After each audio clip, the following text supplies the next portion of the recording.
18న జరగబోయేటటువంటి ఈ రెంటపాళ్ళ గ్రామంలో ఉన్నటువంటి ఎక్స్సీఎం గారి ప్రోగ్రాం ఏదైతే ఉందో దానికి సంబంధించి మాకు అందినటువంటి రిలయబుల్ ఇన్ఫర్మేషన్ ప్రకారము కొంతమంది బ్యాడ్ క్యారెక్టర్స్ వచ్చి అన్నెసరీగా law and order situations create చేయాలని, అనవసరమైనటువంటి కమోషన్ని తీసుకురావాలని ప్రయత్నిస్తున్నట్టుగా మా నోటీస్కి వచ్చింది. అట్లా ఎవరైనా కానీ చేస్తే వాళ్ళ పట్ల చాలా తీవ్రమైనటువంటి చర్యలు తీసుకోవడం జరుగుతుంది. అదేవిధంగా ఇప్పటికి చాలాసార్లు చెప్తున్నాము, సెక్యూరిటీ కాన్వాయ్, అడిషనల్గా 3 వెహికల్స్, 100 మెంబర్స్ని అలౌ చేస్తామని చెప్తున్నాము. మిగతా ఎవరైనా అన్నెసరీగా వచ్చినా అక్కడ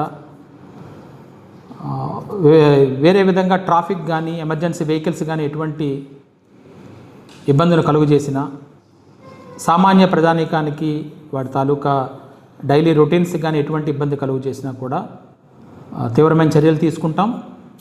వాళ్ళని మొబిలైజ్ చేస్తున్నటువంటి వాళ్ళు ఎవరైతే ఉన్నారో వాళ్ళ పట్ల కూడా తీవ్రమైన చర్యలు తీసుకుంటాము. చట్టపరమైన చర్యలు కూడా తీసుకోవడం జరుగుతుంది.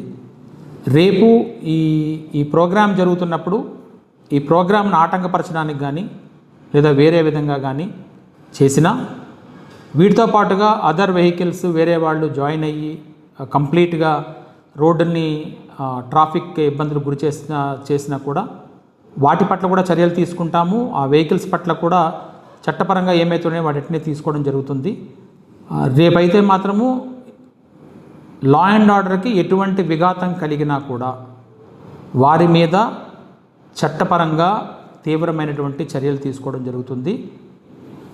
ఆ విధంగా ప్రోత్సహించినటువంటి వ్యక్తుల మీద కూడా కంప్లీట్గా ఎవిడెన్స్ తీసుకుంటున్నాము. డ్రోన్ పిక్చర్స్ తీసుకోవడం జరుగుతుంది, సీసీ ఫుటేజ్లు తీసుకోవడం జరుగుతుంది, వీడియో రికార్డింగ్స్ కూడా తీసుకోవడం జరుగుతుంది. అయిపోయిన తర్వాత అయినా కూడా వాటిని ఐడెంటిఫై చేసి వాళ్ళ మీద చట్టపరమైనటువంటి చర్యలు ఖచ్చితంగా తీసుకుంటామని తెలియజేస్తున్నాము. ప్రశాంతమైన వాతావరణంలో ఇది జరగాలి తప్పించి వేరే విధంగా జరగడానికి ఎవరైనా కూడా ప్రయత్నిస్తే వాళ్ళ పట్ల చాలా తీవ్రమైనటువంటి చర్యలు అయితే తీసుకుంటాం.